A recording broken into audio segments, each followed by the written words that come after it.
So, do you remember the mid 80s? Do you remember all the cool movies we grew up with? Do you remember the reason why we enjoyed a lot of these movies and how they made us feel? There was just something that made us very happy about these movies. So, when you hear that they're going to make a remake of one of these movies, you get all super excited. I know I do. We want to relive these feelings of joy that we remember feeling when we were kids. But then you start hearing that the movie is nothing like what we remembered. Now the Incredible Hulk is a CGI character and is ridiculously tall. Or how about the Fantastic Four, right? The Thing being some big, massive, rock like man to an average sized chubby dude. And yeah, that ticks us off.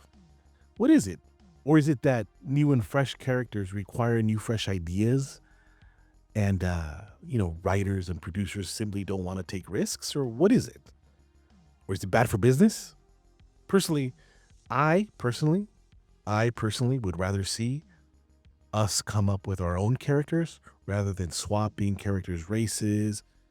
Because I feel as a Mexican man, we have so much history and culture that we could create our own things, but we got to pay people. People need to get paid to come up with these ideas. But it also doesn't really bother me, right? And especially if the actor that they use is great and can do a better job. And at the end, I think people just need to remember that they're just different versions of these films. And I decided to do the show because it's really getting annoying on how racist people are on social media. It's out of control. And now, during these times we're living in, it's tripled, right? It's like you can't go anywhere without seeing some kind of hate. And it's just sad. And to help me figure this out, I decided to bring on a friend, Gregorio Luque. Gregorio, as you know, has a show on KPFK radio in Los Angeles called Encuentros with Gregorio Luque. And he's a Latin American art expert. He's a historian. He's a critic. He's an analyst. And he's an all around badass. Bienvenido, mi amigo Gregorio. Un saludo y gusto que estés conmigo otra vez. Hi ho, hi ho, hi ho, hi ho, hi ho, hi ho. It's home from work we go. Hi ho, hi ho, hi ho, hi ho, hi ho. It's Listen, home I from work we go. I'm known for my understanding of art and culture and my role, as a curator and museum director. Uh, but my original love is film. I wanted to be a filmmaker. I studied. I did my whole master's in film and video. I taught film, and in many ways, my lectures are informed by my film studies. My lectures are different from conventional lectures because they have a narrative plot because they're profusely illustrated. In other words, they're uh, wannabe films, right? Mhm. So I love films. I see a lot of them. I go to the theater whenever I can. I grew up in Mexico where we were exposed to a great amount of European films and all this film club movement. And even now, here in the US, we have less opportunity to seeing international movies, but I do as much as I can. And whenever there's an Oscar coming up, I try to see all the nominated movies. And I try to see, in addition to the, intellectual or cultured movies, I try also to see the popular films as well. And I'm fascinated by the case of Snow White, the contemporary Disney movie, because as Amy Nicholson of the Los Angeles Times wrote, this film is a fascinating case study in today's impossible contradictions. And I guess to try to understand this, one has to look back at what has happened. Uh, Historically, the films, at least Hollywood films, were mainly casted by white actors. And even in cases where the character was black, it, it was preferable to use makeup to make a white actor look black. And then there was just like their tokenism, right? So you had uh, Sidney Poitier, was the black guy. We had a couple of uh, Ricardo Montalban was the Latino guy. You had a couple of examples, but basically in a universe where uh, all the main actors and most of the roles were done by white actors.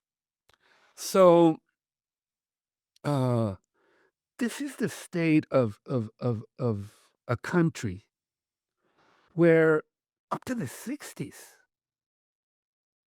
we lived in a segregated society where uh, black people were not admitted to the same hotels as white people, where there were separate entrances, uh, separate schools, a whole society where there was this active discrimination. And this came to a crisis in the late 50s and 60s with the whole civil rights movement and Martin Luther King and this whole attempt to end this uh, form of discrimination and to open up spaces uh, for people uh, that was inclusive to minorities. Uh, and uh, the result of all these issues was that many of the people of Black, Latino, and other were so vastly underrepresented, and the disparity in wealth, it's not the same thing to be the grandson or the granddaughter of a slave than of a plantation owner.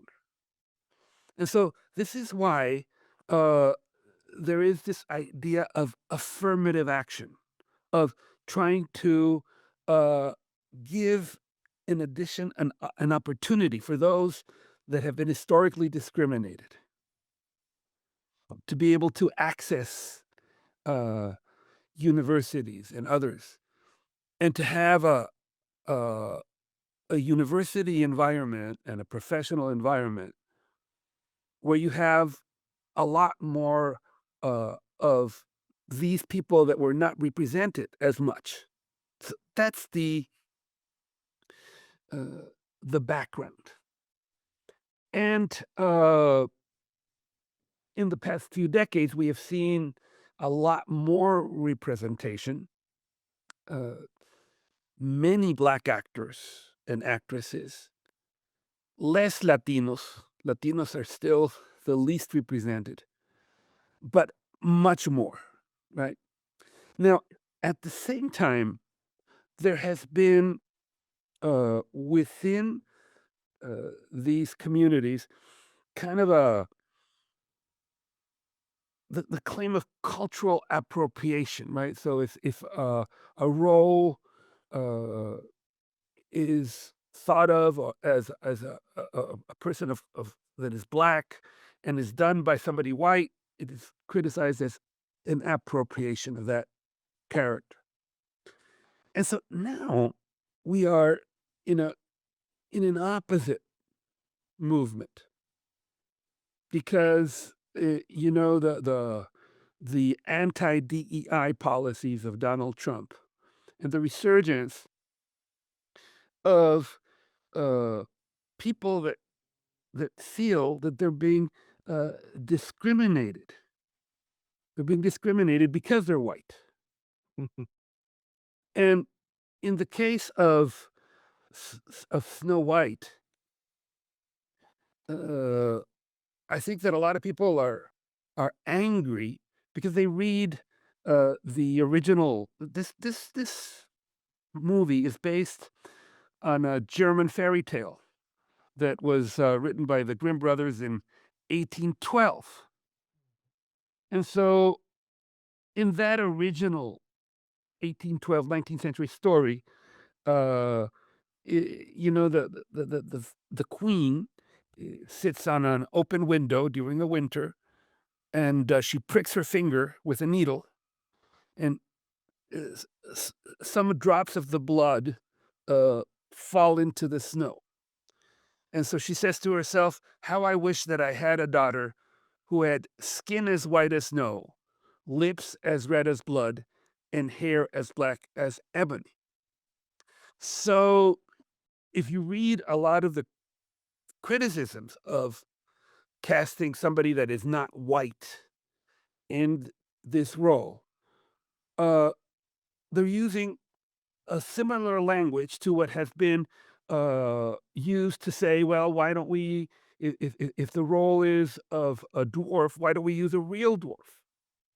If the role is uh, of a person that is Asian, let's use a real Asian or a real transgender. And so some people say, well, that is clearly a role. Snow White is clearly a white girl. So why do doesn't is not played by a white girl? Yeah. So that's the How do you feel about that though? I don't agree. I don't agree, and I think that that regardless of the identity or the racial background, what should be evaluated is the performance itself. So, for instance, in Snow White, uh, we have this actress, Rachel Zegler, who is Latina. Uh, her grandmother is Colombian, came from Barranquilla. She grew up in New Jersey, and she's obviously Latina. Her father is Polish, but she's uh, a tremendously good performer. Even in the context of this attack campaign, you have uh, people that describe her presence as radiant. Uh, her singing is beautiful, and she does a inspired and incredible Snow White. And in a way, she redefines the meaning of Snow White. Because in the movie, instead of the original uh, words of the Grimm brothers, what they say is that she was conceived in a snowstorm and they survived. So she's an example of resiliency. And so I think that she did her first great role in West Side Story of Steven Spielberg, and she auditioned versus 30,000 people. And she started doing Snow White before West Side Story came out. So she sang better. She's really extraordinary. And she herself would say, uh, Snow White, that we in Mexico call Blancanieves, is very popular in the Latino community. Every little girl has read it. And even though it's a German fairy tale, or it originates as a German fairy tale, literature becomes universal. So then in the 30s, Walt Disney takes this German story and makes it an American story and does an extraordinary contribution. This is the first great long featured animated movie ever made. And Disney fought enormously to get it done. Before Snow White, there were only small snippets of animated films. He was criticized. He was they said that they had never seen a color animated film that was 90 minutes. They said it would hurt people's eyes, that it would be impossible to see, that they could not possibly sustain the interests of people. And even Disney's wife and his brother Roy were against it. They referred to Snow White as Disney's folly. And yet, Walt Disney, with that perseverance that he had and he made it happen. And it was a triumph. It's one of the greatest movies ever done. It's considered by the Library of Congress one of the 100 great American movies. It won an honorary Oscar, and it was a very moving ceremony because Walt Disney was given by Shirley Temple 1 Oscar in the normal size and 7 little Oscars for each one of the dwarfs. So I guess you could say, "Well, how come he didn't do it in German? How could he appropriate uh, a German fairy tale and make it an American story?" And of course, the original dwarfs were not called like he called them. Nobody was called Dopey in German or any equivalent. That's But interesting. Yeah. but culture is precisely the appropriation of many things. So uh, the movie encapsulates all of these contradictions. Because first, people were upset that why would they cast a Latina girl to do Snow White? It seemed almost like a contradiction in terms, right?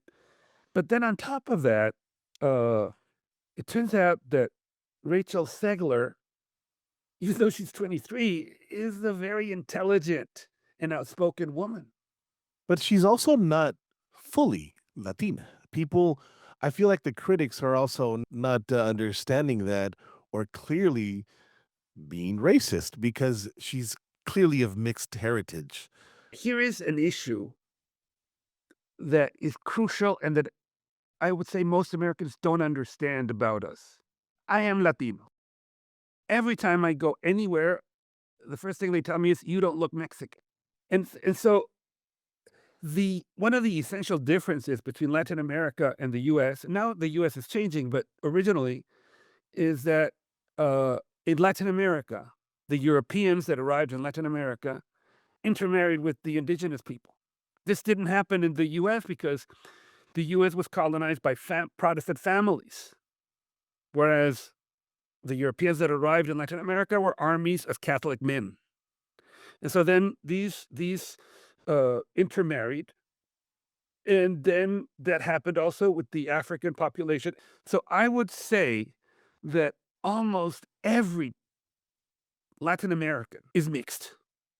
We all have my mother was dark skinned, my daughter is dark skinned, I'm white, uh, but everybody has this mixture. Yeah. For when you are a Mexican and you come to the US, the first thing that surprises you is when they ask you, "What race are you?" Nobody would Yeah. ask a Mexican or a Colombian or a Brazilian what race.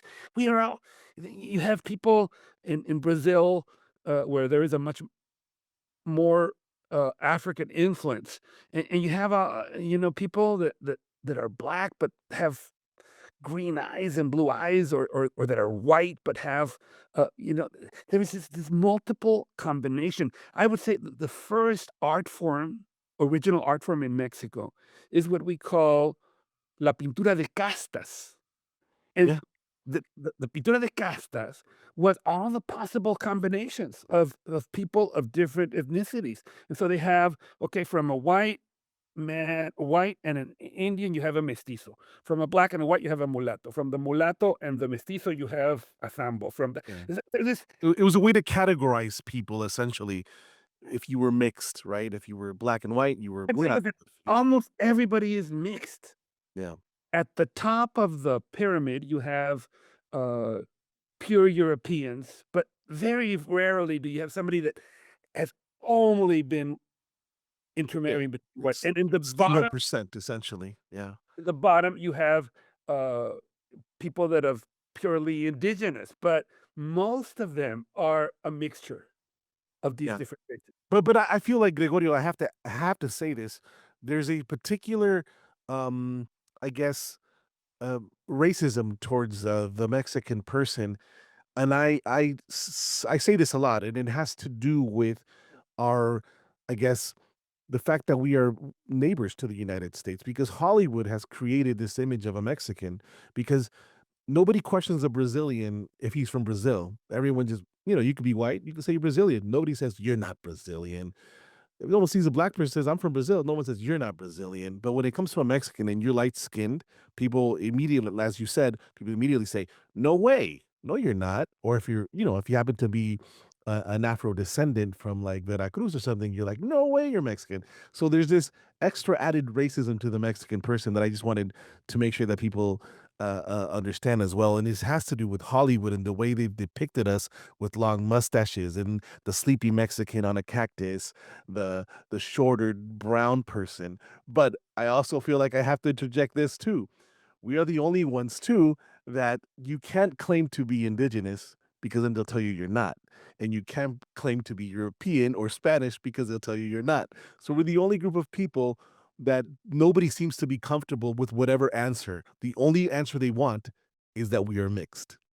It's mainly pushed by the United States and Hollywood the way they depicted us. Let me give you my interpretation.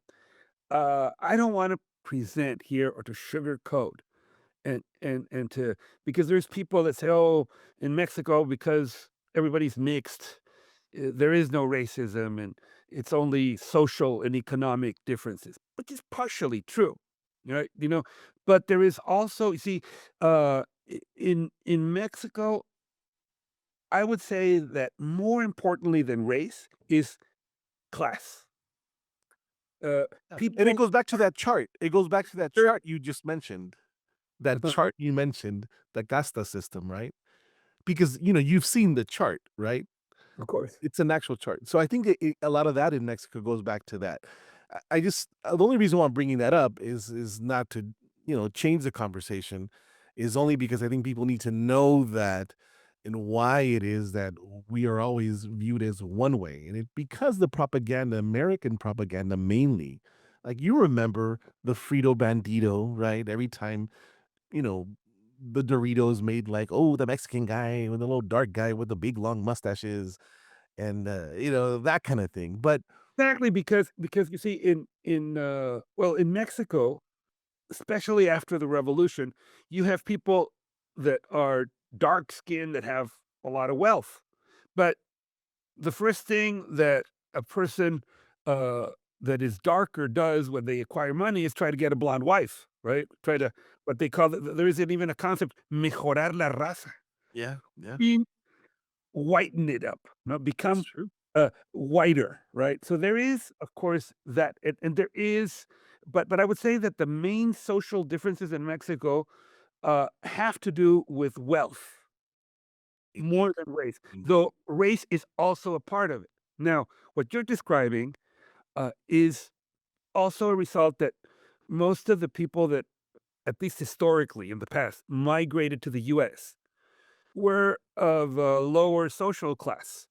Were working class people, were people that worked on the fields, that they came here. So the darker Mexicans, right? Now, you have people of all types of Mexicans, but before and then they come here to an environment that likes to put everybody in a racial category. So there, there is a way that they caricaturize the Oriental, yeah, Asian, and then, of course, the Mexican, is, as you say, the guy that is sleeping under the cactus with their big hat, their large mustache, the Frito Bandito character, all of this, right? The Mexican Spitfire, the people that get casted as Mexican tend to oh, yeah. be very stereotypical.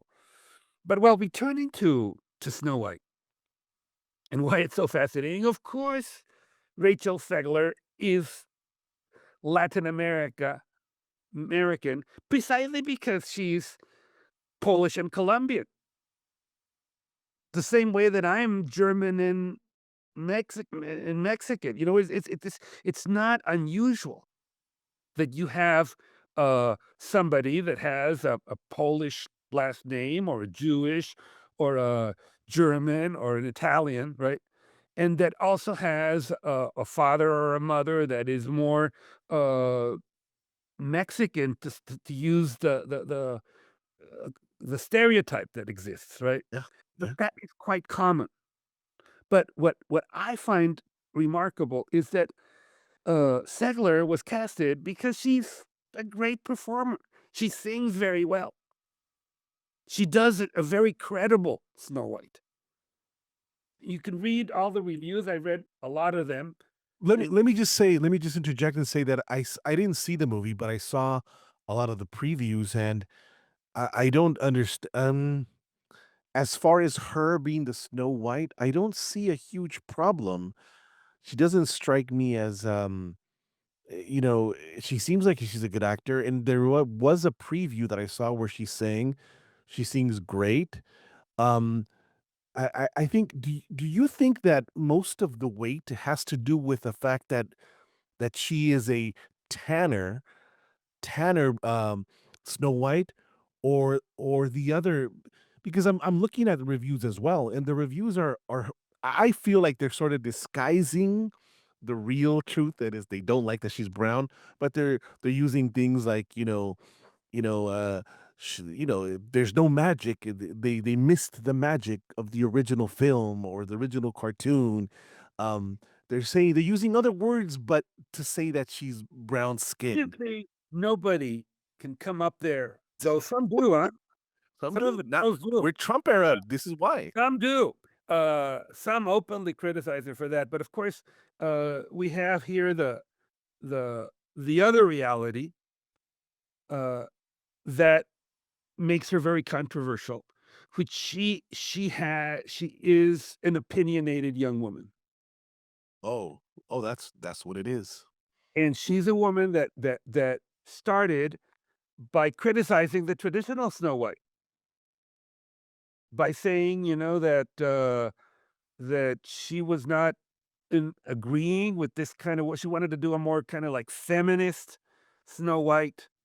In the current movie, she just doesn't fall passively in love with the prince that sees her asleep and gives her a kiss, and she's almost like an object.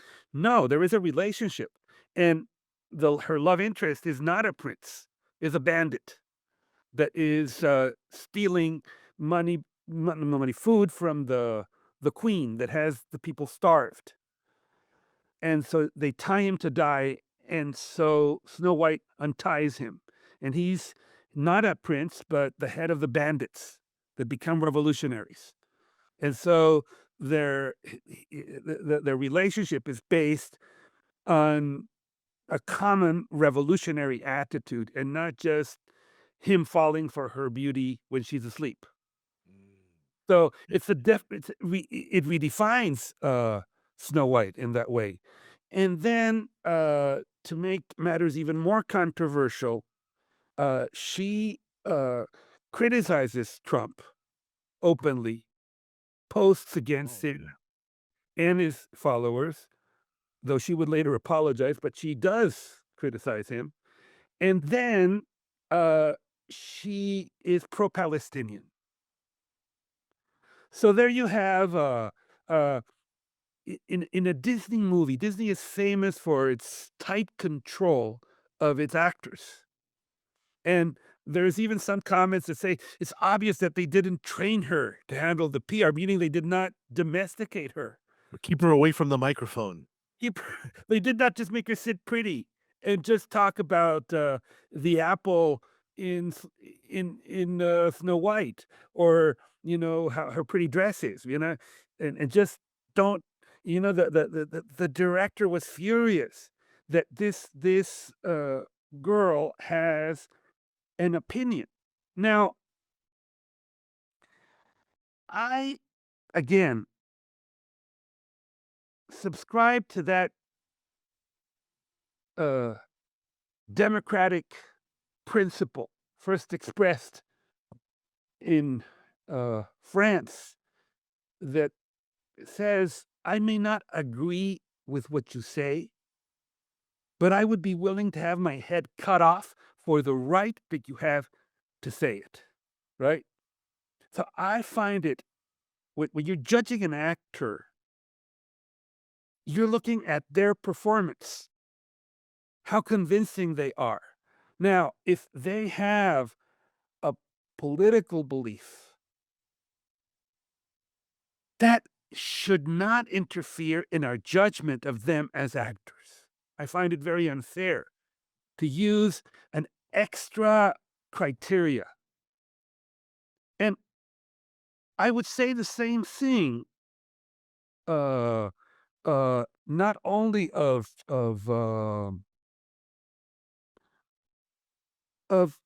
the character of Snow White, but also of her co-star. Her co-star is Jewish. She not only is Jewish, but was a member of the army, the Israeli army. Her name is Gal Gadot, and she's beautiful and powerful and a great performer and does the meanest evil queen I have ever seen. So to criticize uh, Rachel Zegler for her pro-Palestinian views, in my opinion, would be as unfair as criticizing uh, Gadot for her pro-Israeli views. You have a point. You have a point. I mean, they are capable, intelligent women that have a life outside of the movie, that are not just the vehicles of a producer or a director, and that have the right of having an opinion. Gal Gadot of defending Israel, and Segler in expressing her sympathy for the Palestinian people. So I think that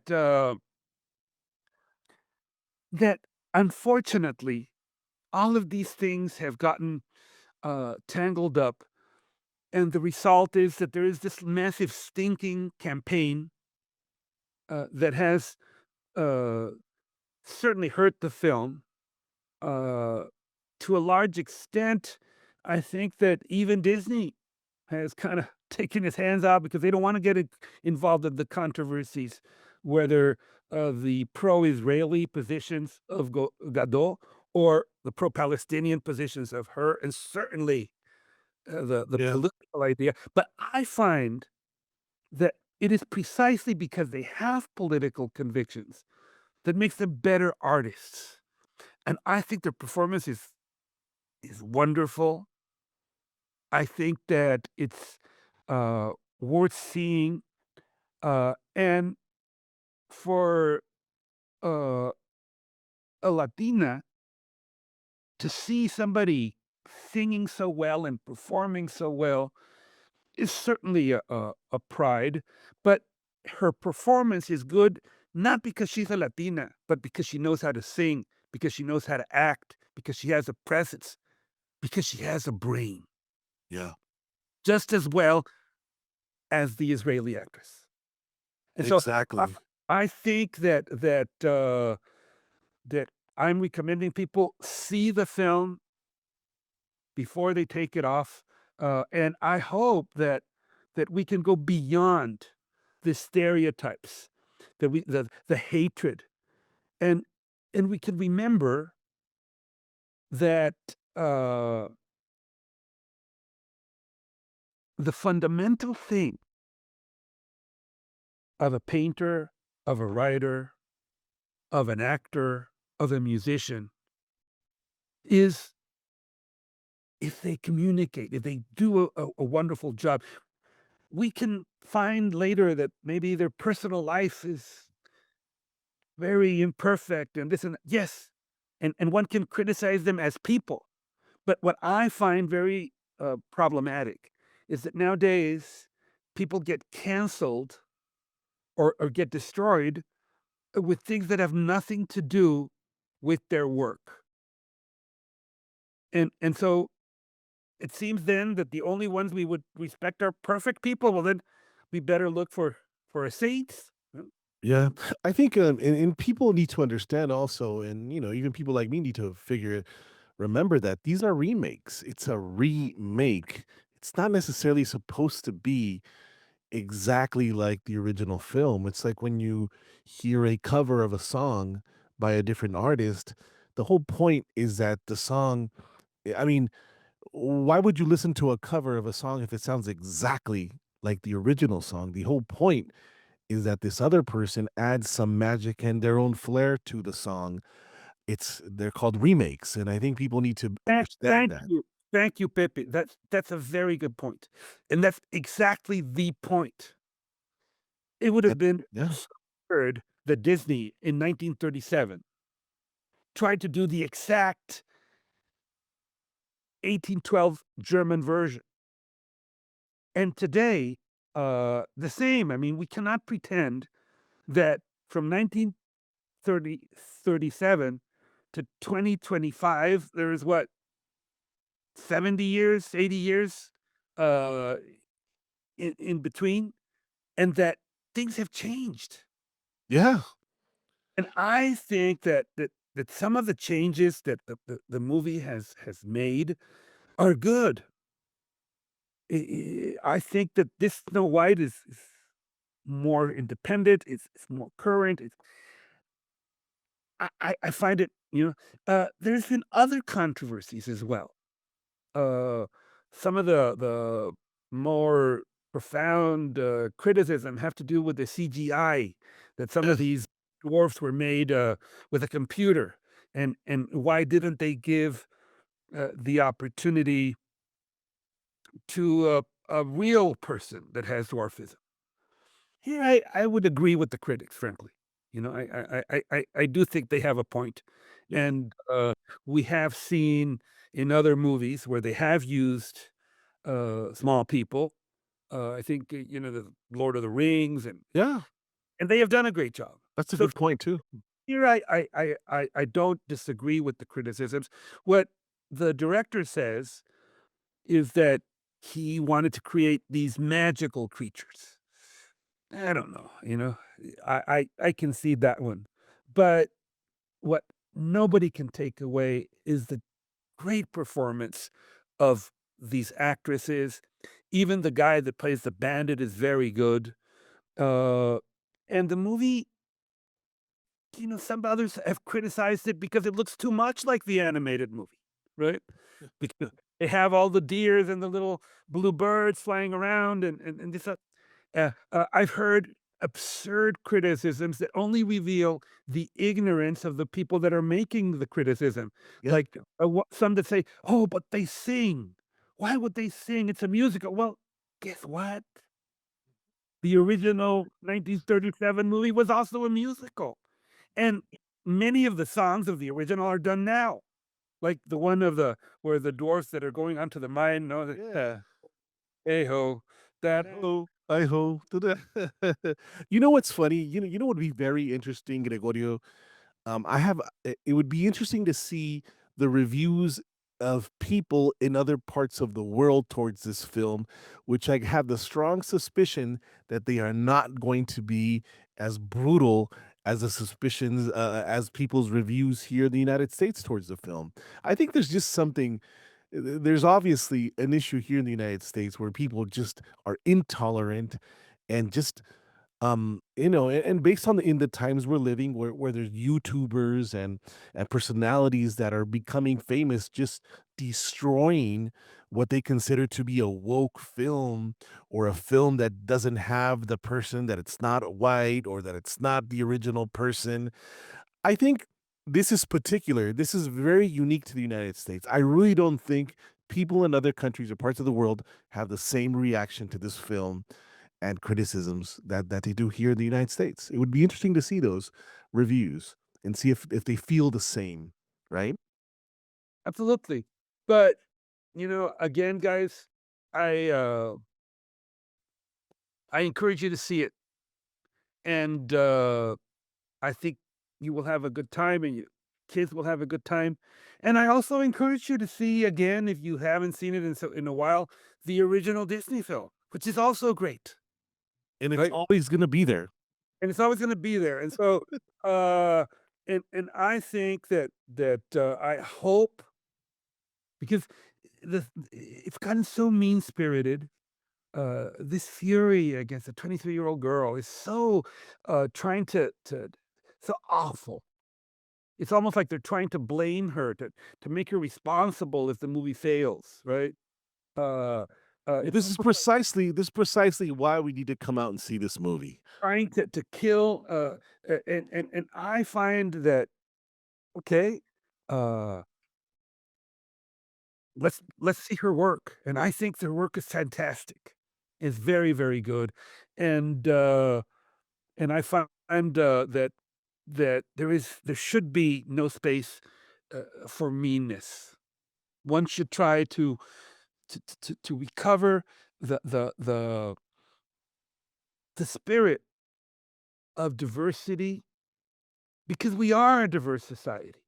Yeah, Because we have people that are white and people that are black and people that are mixed and Latinos and non-Latinos, and we are part of the community. And yes, I agree that what should be measured is not the fact that they're Latino or black or white, but they're good.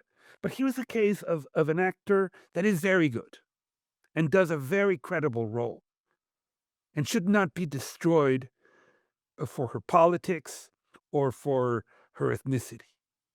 The same way I say exactly the same thing of Gal Gadot. agreed. I do not agree with that. There's been parts of the Arab world that have attacked the movie because it features a Jewish, uh, actress that was a soldier. Well, again, that's irrelevant. The question is she a convincing evil queen? And I would say overwhelmingly yes. And there's a tension between them, but they got along, they work well together, which is another good thing about the movie. So you have two people different at each other, intense, very strong, beautiful cinematography, and it does its best to create the fairy tale ambience of the original, but it puts it in in the 21st century. So, Oh, guys, I recommend fantastic. go see it before they take You it down. will. Did And, you Gregorio, where can people follow you or find you if they want to see more of the work you do? well, I'm all over the place. Just Google his name. I have a YouTube He channel. has a radio show. He has a YouTube channel. He does conferences. He's all over the place. I'm in KPFK, every Wednesday, at, what time is my show now? 11:30, same time. 11:30. So if you have insomnia, 11:30 p.m. But hey, there's people awake at different parts of the world. all right. Anyway, guys, nice Thank you, Gregorio. and thank you all for listening, and Pepe, thank you for inviting me, No and problem. We will we'll see see. again. No way. I will. Thank you, buddy.